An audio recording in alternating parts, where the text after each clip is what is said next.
We dismiss history at our peril. Liberty Nation Radio with Mark Angelides. Students are fleeing public schools in New York City. In fact, an estimated 30,000 students are apparently preparing to pull out in favor of another option. What's driving this exodus? Is it fear of what is happening in these schools or hopes for a better education elsewhere? Well, someone who's been following this story very closely is Liberty Nation's columnist, Jeff Charles, who joins us here today. Thanks for being here, Jeff. Glad to be back. So, Jeff, tell me, is this running from something or running towards something? Well, Mark, the answer is yes on both counts. The situation with these public schools has gotten so bad that parents are pulling their kids out. I mean, a lot of it has to do with the weird far leftist ideology that they're injecting into the classroom regarding race, gender, and sexuality, a lot of it behind parents' backs. But it's also the quality of education that has gone down. And over the COVID-19 pandemic, when kids were at home learning, parents got to see that the level of education is just not there. So you have public school enrollment going down, and you've got rates of homeschooling and private schools going up. And this is a trend that has continued, and I think it's going to keep going on. Yeah, I mean, you talk about the reason why people might be running away, the leftist indoctrination, because that's what it is. You wrote an article recently on some of the more bizarre happenings in schools across the country. Care to give us an example of the most egregious, in your opinion? There was a story out of Orange County, California, my old stomping grounds. And there was a kid in an elementary school, I think she was like 7 years old or so, maybe a little bit younger. And she drew a picture of her friends, and she wrote Black Lives Matter. And then she continued and wrote Any Lives Matter. Now, the school disciplined her for doing that because the picture went home with one of her friends, and the parents were offended, I suppose. And they made a big stink about it. And this kid was not allowed to participate in recess. She was punished, and she had to give a public apology, and she was no longer allowed to draw pictures. This is the type of thing that's happening across the country. It's starting to get worse. Kids are being disciplined. Teachers are being disciplined for not having a gender affirming approach to students who think that they're transgender. So it is getting worse. Yeah, when I first read this article, Jeff, I dove deep into the background of that particular story. And it really struck me as it's Mao's great leap forward. It's the Cultural Revolution from China, where people are forced to publicly shame themselves and admit their faults.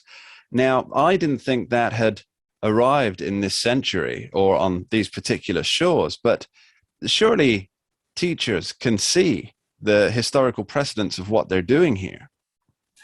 You know, I really don't think so. I think most of these teachers think that they're doing a good thing. I mean, what I've been saying is that if you want to indoctrinate the kids, you got to indoctrinate the adults around them too, right? I mean, there are parents who buy into this stuff, but the teachers are buying into it as well. And they don't realize that what they're doing is reminiscent of those struggle sessions that we see in North Korea and in other areas of the country. And this one was particularly egregious, Mark, because the parents didn't even know about it until a year after. The mother had to find out from a friend of hers. So they didn't even inform her that they did this to her daughter. It's incredible. That is beyond the realms. That is beyond the realms of belief. Now, Jeff, let's focus on New York City for a moment. What options do these kids, and I guess more appropriately, the parents have for taking their children out of, well, these indoctrination camps that are paid for by the taxpayer? Well, I mean, New York sort of has a school choice program. I mean, you can put your kid into private school if you can afford it. They don't have a school voucher program. They don't have a program that would allow the funding to follow the student rather than the school. So yes, technically you can choose where you want to put your kid, but they don't make it very easy to escape this indoctrination. You basically have to homeschool. And I would even put a word of warning on that. I mean, this is nationwide, but these people who want to indoctrinate children are not going to just stop at public schools. If more parents pull their kids out, they're going to try to use the government to force private schools and homeschooling parents to teach this stuff to their kids. So we should be watching out for that on the horizon.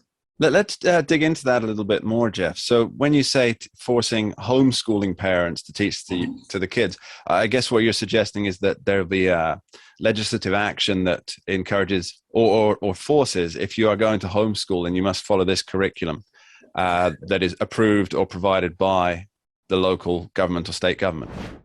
That is what I'm expecting. And there are already people in the school choice movement who are concerned about this. They're not quite doing it yet, but there are rumblings of this coming down the pike that these people might try to use state governments to pass legislation that is designed to enforce these teachings in private schools and in homeschooling. You already see what Biden's trying to do with the charter schools, attacking them. So I expect this to be another battlefront coming up. Yeah, actually, it's funny because in the United Kingdom, obviously homeschooling is a right, the same as any other. But the child must be taught what termed British values. Now, what those values are, I would aver that it's not quite what a lot of British people would say British values are. It's very much at the altar of diversity, as it were, and the left-leaning talking points. It's the elitist British values. Yeah, or those who at least pay lip service to it so they can dig deep at the public trough. Now, it seems to me that it is almost a forced indoctrination. Send us your kids or else. Let us teach them what we want or else. Now, is it any wonder that the homeschooling has just gone through the roof? And could you give us those figures? I mean, obviously, we've talked about this before, Jeff, on this show, but if you could just give us a refresh of the figures of homeschooling as they are now. Well, I mean, as far as homeschooling goes, I mean, I can't remember the exact numbers off the top of my head, but they have gone up drastically. I mean, especially among Black families, from 3% to 17% of families homeschooling. So these numbers are going up, and there is a movement going on right now. And the thing is, they see what's going on here. I mean, Terry McAuliffe wasn't just representing himself when he said that parents shouldn't have a say in their kids' education. He represented mainstream, progressive, far leftist thought, and people are seeing that and they're pushing back. So yeah, homeschooling is going to be on the rise. I mean, you've got even movies coming out promoting it. You've got other people out there. You've got organizations trying to encourage homeschooling. Yeah, it really seems like the way forward. I talk about school should be for educating on reading, writing, math, but values. Surely values should come from the home, right? Yeah, they definitely should. I mean, and when I'm talking to homeschooling activists or advocates, I mean, they're talking about the results. And the thing is, people before, they didn't think they could homeschool. They didn't think that they had the ability or the capability to homeschool their children.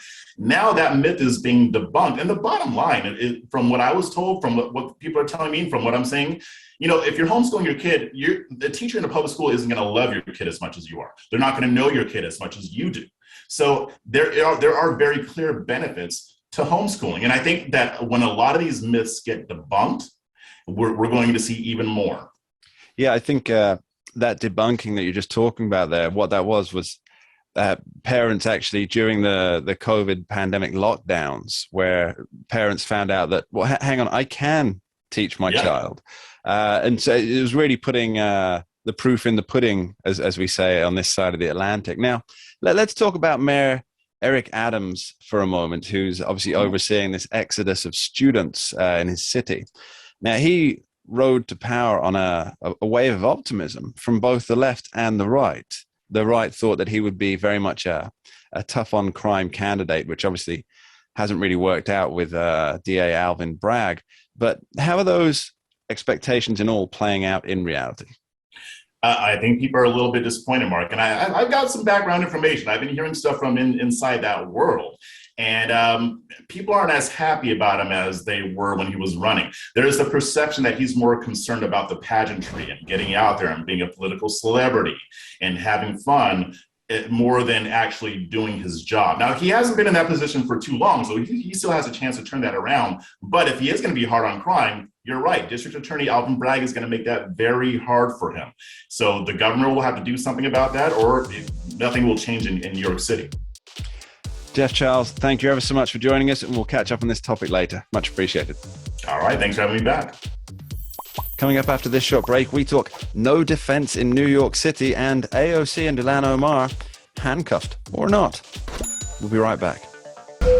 We dismiss history at our peril. Liberty Nation Radio with Mark Angelides.